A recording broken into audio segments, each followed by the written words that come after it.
Welcome everyone for another Strategic Narrative Underground session. This is Strategic Narrative Underground session number 19. My name is Guillaume Viatre. I am the founder and principal of MetaHelm. MetaHelm specializes in strategic storytelling. We help CEOs, founders, entrepreneurs, idealists, innovators create a strategic narrative to build businesses that have the power to make people more willing to work with them and buy from them because they have this narrative, they turn into a movement. In these Strategic Narrative Underground sessions, every Thursday, I meet you at 9 a.m. Pacific time. I'm speaking to you from Seattle, from the West Coast of the United States. And over the next 30 minutes or so, maybe less, I will talk about an example of a strategic narrative. I've been doing this now since since May of 2021. These are a little bit of those sessions have a little bit of an experimental flavor because I want to test new ideas, new thinking, new illustrations, examples, and case studies with you. I post those videos on YouTube. If you've been watching them, well, thank you so much for doing that, subscribing to my channel and commenting sometimes. I really appreciate and value your feedback. Please email me with examples of companies and institutions, movements you would like me to run through my model of strategic narrative. Today, we're going to talk about recycling. This is a narrative that I've been researching now for a few months. It's a tricky one, and I picked this one because really recycling is in crisis mode these days. You might have heard about the crisis of recycling, the war on plastic, and all of these themes are related. And I wanted to address this narrative because I've been talking mainly about narrative that create value, that create engagement, that are powerful for an organization. Whereas whether it is public or private, and I picked this one because it's in crisis, and I wanted to illustrate a point that is important to keep in mind is that as you create a strategic narrative, you have a responsibility to do hopefully to create positive impact with it. Narratives are very powerful. People will gladly pay and buy a story, but they will almost die for a narrative. A narrative is open-ended. It's future-focused. It takes you from a state of audience to participants. I like to summarize it this way. So I make a difference between story and narratives, and these are some of the differences. I go through these differences a lot more in depth in my workshop. So I have a workshop starting now, October 12th, where I take a small group of participants through this concept and help them build their own strategic narrative. Basically, I mean, essentially, a strategic narrative will turn your audience into participants. So the goal here is to create motion, is to create involvement, engagement, people bought into an idea. So you may have a new project, launch a new product. You may want to start a movement, an innovation, whatever this might be. This concept applies and works extremely well. This is my definition of what a strategic narrative is. The strategic narrative is a system of stories that you build intentionally to mobilize people to participate in a new opportunity. This is a departure from traditional business storytelling. This is an approach based on the idea that narratives are integral. It's a holistic concept and it's a system.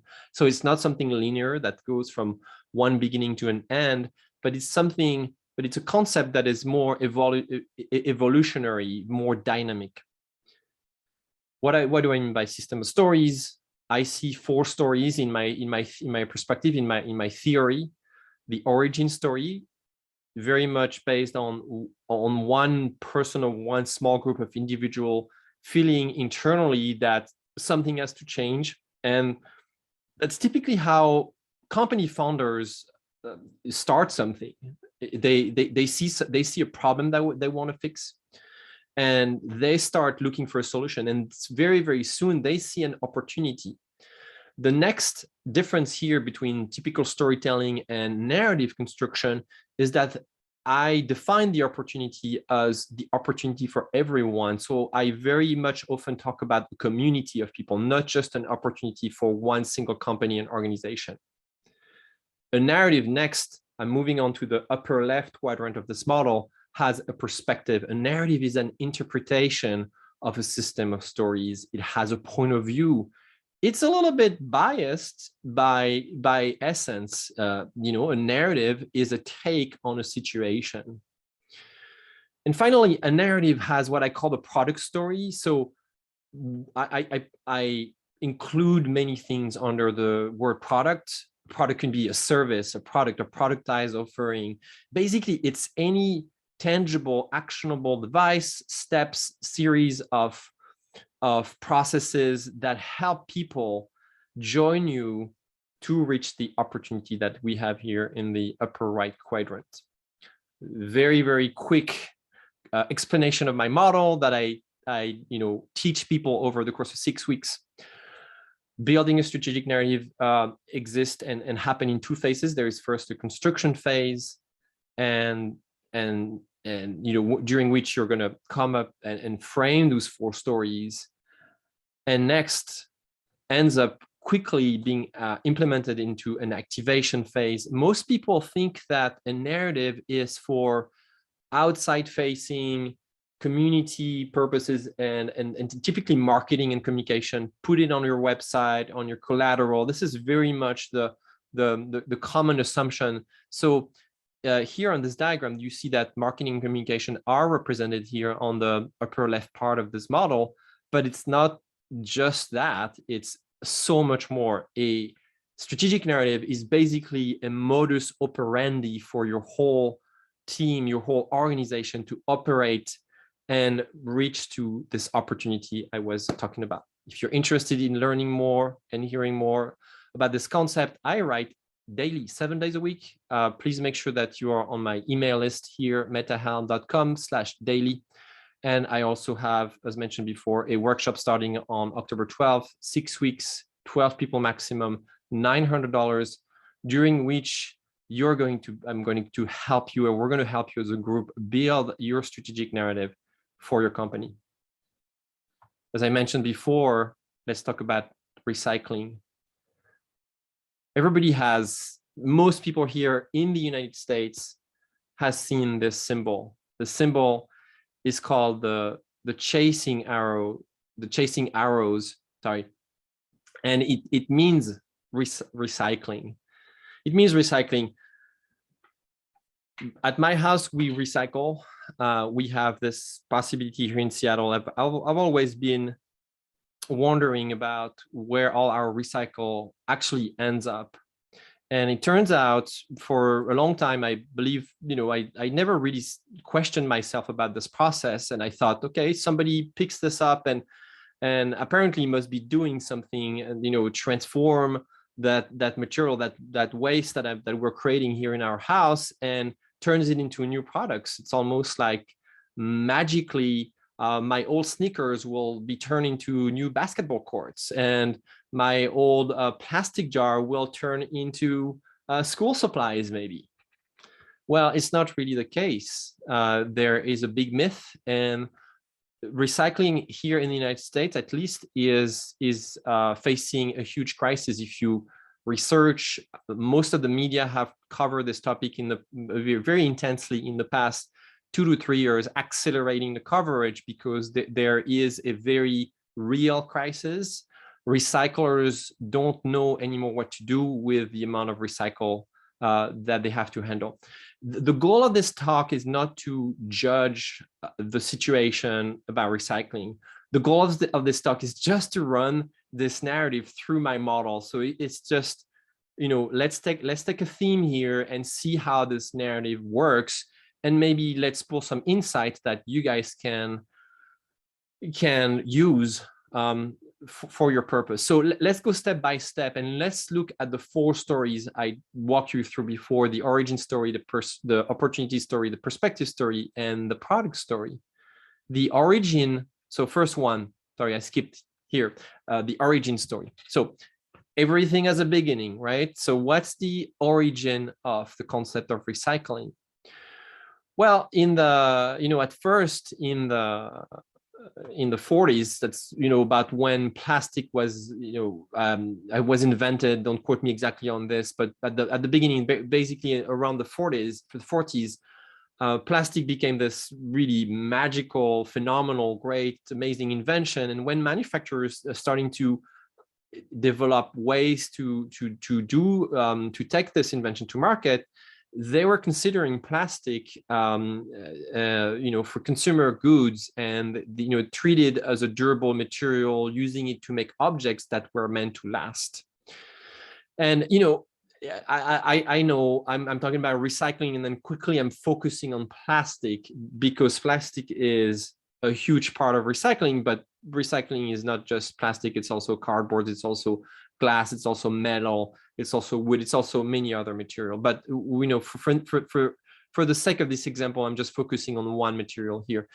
Then what happened is that quickly those manufacturers realized that the fastest way they could make a profit was to shorten the lifespan of plastic and to make it disposable. And I read in the research that I did that during one of the plastic industry conference in 1956, one of the speakers looked at the crowd of plastic manufacturers and told them, well, your future is in the garbage wagon, really. So that was the aha moment, and the use of plastic as a disposable material just exploded from then on. And what happened then is that even the advertising industry took on the role of growing this narrative, hooking us as consumer with the idea that everything can be disposable. Single-use plastic is the best invention since sliced bread, basically. And so brands really encourage this throwaway culture that is now drowning the world in trash. So that's the origin story of plastic.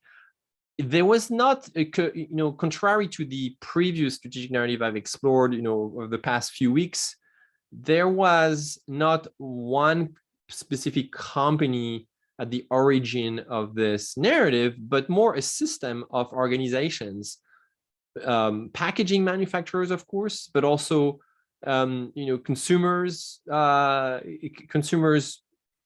advocates, the government. I mean, everyone really was in agreement that this was great. This was going to be awesome. The opportunity that we saw quickly emerge from the fact that because people were really, starting to throw away. Here's another photo. It was, going from, this is probably photos from the early 60s, I'm guessing, but going really from this idea of carrying things to tossing things away. What happened is that the opportunity now was to simplify your life. So it was very much about convenience. And behind this narrative was the idea that you can relinquish your feeling of guilt about consuming too much, because all of a sudden you would just throw something away and it would become somebody else's responsibility, right? So also the other part of this narrative was we could also make money with the products that you guys don't need anymore. This is the symbol for that narrative. This is a symbol that you've seen, I'm sure, on all your packaging. It's the chasing arrow. And to date, advertising continues to reinforce this narrative. I mean, this is a very recent ad from Gillette. I don't know why I picked Gillette. There's nothing against Gillette here. It's just one of the zillions of ads around us, reinforcing the idea that you can pick up a product and recycle it, and it's going to be fine.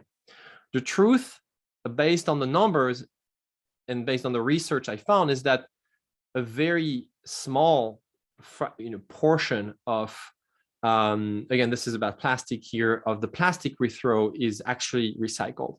According to the sources, anywhere between 8 to 9%. So according to the EPA in 2017, I'm showing you a graph from from the late 2010s, so almost this year, but 2017, only 8.4% of the plastic we discard was actually recycled. So it's almost like you think you're recycling something, but actually no, it goes to landfill or get burned in some cases or gets hidden somewhere. According to the OECD, 14 to 18% of the waste, so now I'm expanding to other materials, gets actually recycled globally. That's why this narrative is in crisis. Is actually we're finding out it doesn't work as magically as we thought, and because the sheer volume of waste is growing so quickly and so fast, we're faced with huge amounts of recycling that we don't know what to do with. There are several great investigative shows, reportage posted on NPR, done by the mainstream media, that have covered very factually this phenomenon here. The next story here in this concept of strategic narrative is the perspective story. So what is really powering this idea that recycling is great? Well, like I said before, it's really at first, initially the perspective is don't be a litter bug. Recycling is easy. It's almost magic. Like all your products are going to turn into new products. Your waste is somebody else's problem. And again, the way we've communicated around this has been pretty straightforward, pretty clear. This is an ad from probably from the 80s here. Is this disposable? In this disposable age, so disposable age signifies also a historical phase of an evolution of a narrative. And really the disposable age is still happening. We're still in this age, but we're all, more and more people are realizing that it's probably the end of this age. We've got to do something about this. So our expectations are changing around this perspective, and we're starting to see more and more people push back and push against this perspective and say maybe it's not so valid anymore. And it's also probably the responsibility of all of us, not just the manufacturers or the people who recycle or us consumers. It's everybody's responsibility to really rethink this perspective. At some point there is, so in this perspective, it works fine, but at some point there is no one to take care of this responsibility anymore, because we can't recycle. We actually, things pile up somewhere. We can't sell recycling anymore. If you look into what recyclers are doing, they grab this material and they're trying to resell it to somebody who's going to turn it into new products, but no one wants to buy it anymore because there is too much. Also because it's harder and harder, as we will see in the product story, to do something with it, because the products are actually contaminated. And it depends on where you are. There is no federal regulations here in the United States about recycling. All the rules are different everywhere. So now maybe it is somebody else's problem. Maybe it's the consumer's problem. Maybe it's the manufacturer's problem. But really this narrative is grounded in the idea that magically you throw things away and it becomes another person's responsibility to deal with it. And therefore we move on and buy more stuff. Let's take a look at the product story of the strategic narrative. The product is basically this, is the blue bin. What I mean by product story, again, is the tangible, actionable object you should use to continue to enact this narrative. And on each product, you will see the chasing arrow that indicates the kind of plastic used in a particular product. The blue bin is here for you to pass on the responsibility to whoever is in charge of that blue bin. And it's a series of gestures that you repeat almost every day. I mean, here at my house, we empty our recycling in the same garbage, as pretty much the same garbage as this one. And it's almost, we passed on this tradition to our kids. It's one of our kids' chore, like who's in charge of emptying the recycling bin. So again, here you can see this example demonstrate really the power of narrative. Their narratives are very much engraved. They are not even questioned. They put us on autopilot almost. They are heuristics when we have to think very, very fast. The problem with this product story is that it hides a reality that is different than the one we have in mind. Well, first of all, not everything is actually recyclable. If you look at the codes behind every product that you have with you, here's a marker, but I could use my water bottle. There is a code behind it, and it tells you which kind of material this product was made out of. The codes tells you the code tells you that some materials are actually recyclable, some materials are not recyclable. How many people do know that? Very, very few. In fact, code 1 and 2 are actually recyclable. 3, 7, and 6 are no throwaway, and 4 and 5 are maybe recyclable, because again, there is no common regulation. So it depends on the recycling centers that your recycling goes to. This product is still this product story in the narrative, in the strategic narrative system, is very much reinforced. It's still there, and recycling is amazing if we can do something with the actual material, with the output of the recycling process. But it turns out it's no longer true. It's for all the reasons that I've just explained. So we are kind of in this delusional mode about what we can put in the recycle bin. And the quantity of actual recyclable material has been getting smaller and smaller, because people, according to the research I did, there are 2 types of contamination. There is contamination from the consumer, because we throw whatever we want in the recycle bin, even things we're not supposed to. And because contamination also comes from manufacturers who mix material together. They mix material together, for instance, aluminum foil and paper glued together, and no one wants to recycle this. No one has the means to spend the time, the money, the effort to separate those 2 materials and do something. So it just ends in the landfill.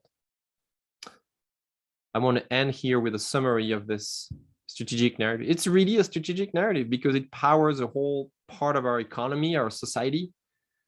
To give you a summary, at a high level, how do we decode what's going on here? The recycling narrative starts with in the origin with the idea that we found a great way to deal with all our waste. It's called recycle. And if we use recycle together, we can limit the impact on our planet. That's really the belief that is really at the core. It's the cornerstone of the strategic narrative about recycling. And the perspective on this is that you shouldn't be littering, really. You shouldn't be this litter bug. Litter bug is this expression coming from the 60s and 70s where there were big campaigns to tell people to stop littering. Recycling is easy, and we know how to make recyclable products. In theory, on paper, it's true. In reality, we just saw it's different. The product is really summarized very simply by this statement: all you have to do is put it in that blue bin. So that's the ideal version of the recycling narrative.